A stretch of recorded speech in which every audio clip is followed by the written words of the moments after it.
आज का ये एपिसोड शुरू करने से पहले एक छोटी सी बात। क्या आप भी अपना पॉडकास्ट बनाने की सोच रहे हैं? तो एंकर ट्राई कीजिए। ये पॉडकास्ट बनाने का सबसे आसान तरीका है। नंबर एक, ये फ्री है। नंबर दो, इसमें कई सारे ऐसे टूल्स हैं जो आपको अपने फोन और कंप्यूटर पर रिकॉर्ड और एडिट करने की फैसिलिटी देते हैं। नंबर तीन, आप अपने पॉडकास्ट को डिस्ट्रीब्यूट भी कर सकते हैं, जिससे इसे स्पॉटिफाई और दूसरे प्लेटफॉर्म पर सुना जा सके। तो डाउनलोड कीजिए फ्री एंकर ऐप या विजिट कीजिए anchor.fm पर अपना पॉडकास्ट स्टार्ट करने के लिए। ये तो थी एक छोटी सी जानकारी, और अब शुरू करते हैं एपिसोड का सिलसिला। तो आज के एपिसोड में लीजिए सुनिए आचार्य चतुर्सेन शास्त्री के लिखे उपन्यास सोमनाथ के 114वें भाग चौला रानी को मेरी यानी समीर गोस्वामी की आवाज में। नव किसलय कोमल कमल किशोरी रूप कौमुदी की मूर्ति प्रतिमा चौला रानी आज अपने कोमल लाल चरण ऊबड़ खाबड़ भूमि पर रखती, ठोकर खाती, अंधकार में राह टटोलती, भाग्य दोष से उस अंधेरे भूगर्भ मार्ग में निराशा के अंधकार में डूबती उतराती चली जा रही थी। आज न उसका कोई रक्षक था, न सहायक। नंगी तलवार उसकी कोमल कलाई पर भार थी और उत्फुल्ल अरविंद के समान उसके नेत्र रोते रोते फूल गए थे। काले घुंघराले बाल, जिनमें कभी मोती गूंथे जाते थे, धूल में भरकर उलझ गए थे, और नीलमणि की कंठी से कभी का सुशोभित कंठ धूल और गंदगी से मलिन हो रहा था। बिंबाधर रूखे मुख चंद्र राहुग्रस्त सा, और सुषमा का आगार, उसका नवल गात्र एक सूखे झाड़ सा प्रतीत हो रहा था। वो साहस करके आगे बढ़ती ही चली गई, और जब वो सुरंग के उस पार पहुंची तो उसने देखा उस वीरान जंगल में आदमी की परछाई भी नहीं थी। वो सुरक्षा की अभिलाषणी थी। वहां पशु और उनसे भी अधिक दुर्दांत नर पशुओं के आक्रमण से वो शंकित थी। वो चाहती थी कि शीघ्र उसे महाराज के सानिध्य में पहुंचने की कोई राह मिल जाए। वो सीधी नदी के किनारे किनारे चलती चली गई। भूख प्यास और थकान से वो बेदम हो रही थी। सामने ही निर्मल नीर नदी में बह रहा था, पर उसने उसकी ओर आंख उठाकर भी नहीं देखा। वो सीधी बढ़ती चली गई, परंतु उसे बहुत अधिक नहीं चलना पड़ा। सामने अमराई के उस पार एक छोटा सा गांव था। चौला रानी धीरे धीरे आंचल में लाज समेटे गांव की ओर चली। उसने देखा गांव के छोर पर ही एक जीर्ण शिवालय है। उसी के पास पुजारी का टूटा सा घर है। वो चुपचाप घर की देहरी पर जा खड़ी हुई। वृद्ध पुजारी ने भीतर से निकलकर कहा, कौन हो तुम? एक असहाय दुखिया स्त्री हूं। आप देवता के पुजारी हैं, ब्राह्मण हैं, क्या आप आश्रय देंगे? ब्राह्मणी हो? ना, क्षत्रिय हूं। ब्राह्मण सोच में पड़ गया। चौला ने कहा, आपको कष्ट नहीं दूंगी। देव सेवा का मुझे अभ्यास है, मैं देव सेवा करूंगी। भोजन के लिए भी धन मेरे पास है, आपको भार नहीं होगा। उसने 5 स्वर्ण मुद्रा आंचल से निकालकर पुजारी के सम्मुख चरणों में रख दी। पुजारी ने क्षण भर विचार किया, एक बार उसके पीले सूखे मुंह की ओर देखा, फिर स्वर्ण मुद्राएं हाथ में उठाकर कहा, इन्हें आंचल से बांध लो बेटी, और किसी से कहना मत कि तुम्हारे पास सोना है। घर में अकेली ब्राह्मणी है। जवान बेटा अभी सोमतीर्थ में देवार्पण हो गया, इससे उसका मिजाज जरा खराब हो गया है। बकझक बहुत करती है, सो उसका कुछ ख्याल मत करना। आओ भीतर आ जाओ। तुम कहाँ से आ रही हो? खंभात से पिताजी। वहां भी क्या मिलिच्छ पहुंच गया? वहां सब कुछ हो चुका है पिताजी। तुम्हारे घर क्या कोई है? कह नहीं सकती, अभी तो आपकी ही शरण हूं। तो बेटी, ब्राह्मण के घर जो कुछ रूखा सूखा देवान है, खाकर रहो। किंतु माता को नहीं देख रही हूं। बाहर गई है, आती होगी। तेरा मुंह सूख रहा है, तू भूखी है। थोड़ा दूध घर में है, देता हूं, पी। इतना कहकर वृद्ध ब्राह्मण व्यस्त भाव से घर में घुस गए। चौला का निषेध उन्होंने नहीं माना। थोड़ा दूध लाकर पिला दिया। इसी समय गर्जन तर्जन करती ब्राह्मणी आ गई। यजमानों के घर से वो थोड़ा चावल मांग लाई थी। चौला को आंगन में बैठी देख ब्राह्मण से उसने तीखी होकर कहा, ये मेरी सौत कौन आ गई? चौला ने उठकर आंचल गले में डालकर ब्राह्मणी के चरण छूकर कहा, आपकी पुत्री हूं, दुखिया स्त्री, आपकी शरण आई हूं माताजी। सो दूर रह, छू मत, कुबेला नहाना पड़ेगा। निपूता न जाने कहाँ से किस जात को बटोर लाता है। उसने घूर कर ब्राह्मण को देखा। ब्राह्मण उत्तर न देकर खड़ाऊं खड़खड़ाते बाहर चले गए। उन्होंने सोचा, दोनों स्त्रियां स्वयं ही अपना संतुलन ठीक कर लेंगी। कुछ देर बाद ब्राह्मणी ने कहा, कौन जात हो? क्षत्रिय। कहाँ से आई हो? खंभात से। अकेली? म्लेच्छ ने खंभात में कहर मचाया है माताजी, प्राण लेकर आपकी शरण में आई हूं। ब्राह्मणी कुछ नरम हुई, वो बड़बड़ाती हुई चावल बीनने लगी। चौला ने कहा, चावल मैं बीनती हूं, आप चूल्हा सुलगाइए। पानी भी तो नहीं है, मैं ही भर लाऊंगी, बूढ़ा तो कुछ करेगा नहीं। पानी मैं लाती हूं मां जी। कुआं कहाँ है? वहां अमराई में है, वह घड़ा है। चौला घड़ा बगल में दबाकर जल भरने चली। ऐसे काम की वो अनभ्यस्त थी, परंतु चातुर और परिश्रम तथा शील एवं मृदु वचनों से उसने वृद्धा पर मोहनी डाल दी। भात तैयार होने पर ब्राह्मणी ने कहा, तू खा, भूखी होगी। पहले देवता को भोग लगेगा, पीछे पिताजी और आप भोजन करेंगे, फिर आपका प्रसाद मैं लूंगी। ब्राह्मणी संतुष्ट हो गई।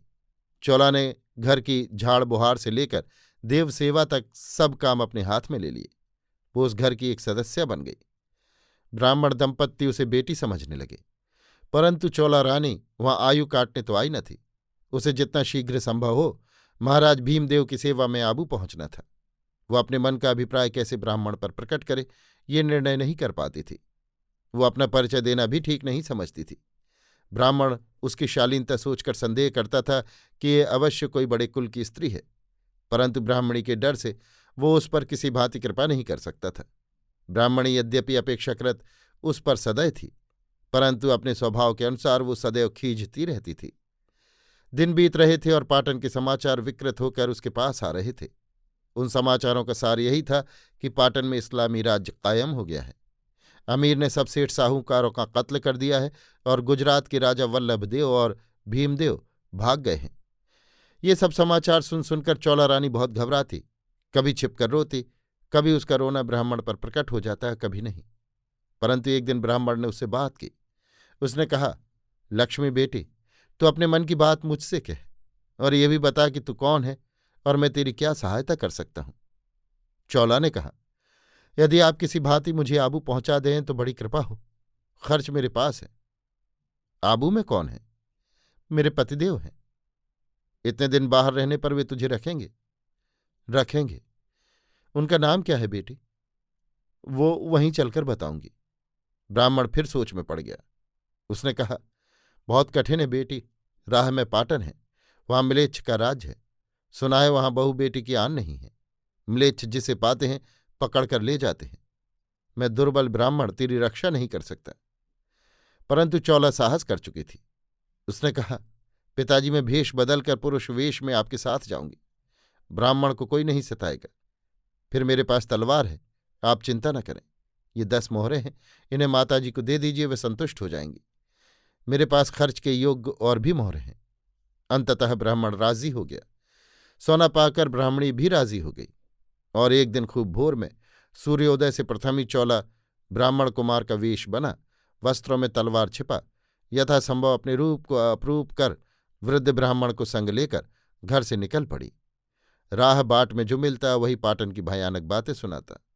दोनों भिक्षा मांगते खाते, कभी चना चबेना खाते, कभी टिक्कर सेंकते, गांव पर गांव पार करते पांव प्यादे पाटन की ओर बढ़ने लगे। ब्राह्मण ने कहा, पाटन में मेरे एक संबंधी है, वे राजवर्गीय पुरुष हैं, वे तुझे सहायता देंगे।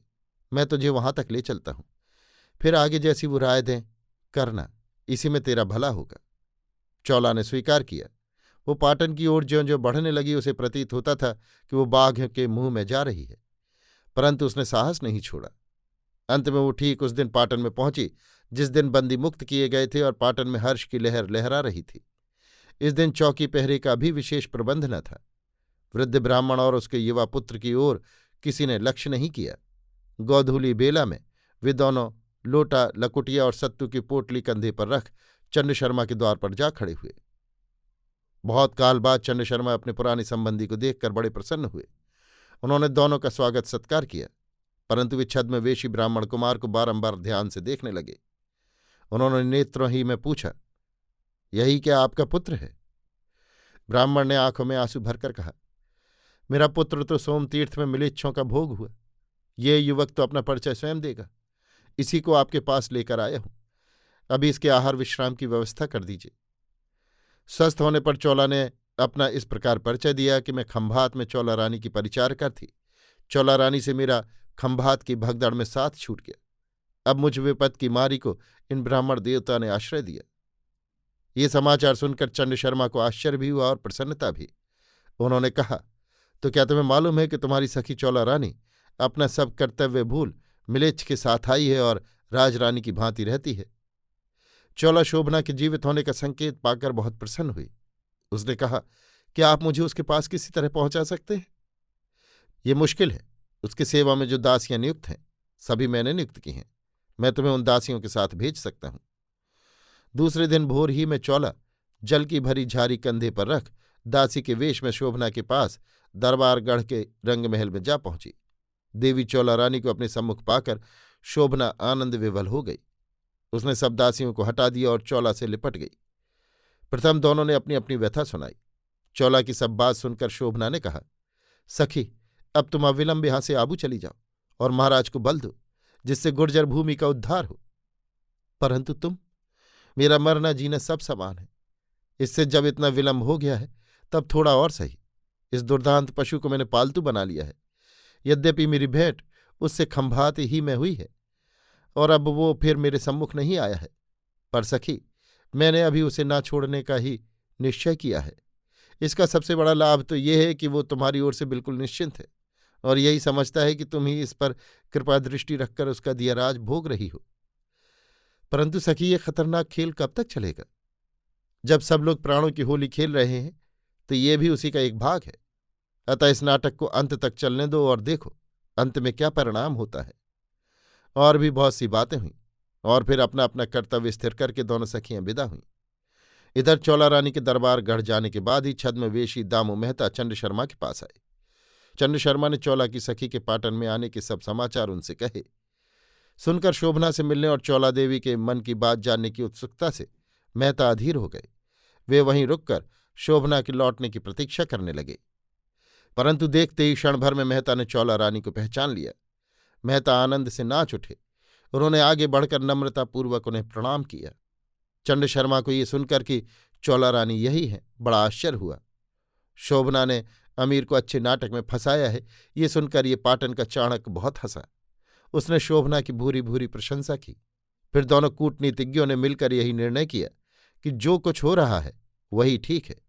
अभी चौला देवी चंड शर्मा के घर में गुप्त वास करें और शोभना देवी अपना अभिनय करती रहें। उसी क्षण मेहता ने आबू को गुप्त संदेश भेज दिया कि चौला देवी के संबंध में चिंता करने की आवश्यकता नहीं है। अभी आप सुन रहे थे आचार्य चतुर्सेन शास्त्री के लिखे उपन्यास सोमनाथ के 114वें भाग चौला रानी को, मेरी यानी समीर गोस्वामी की आवाज में।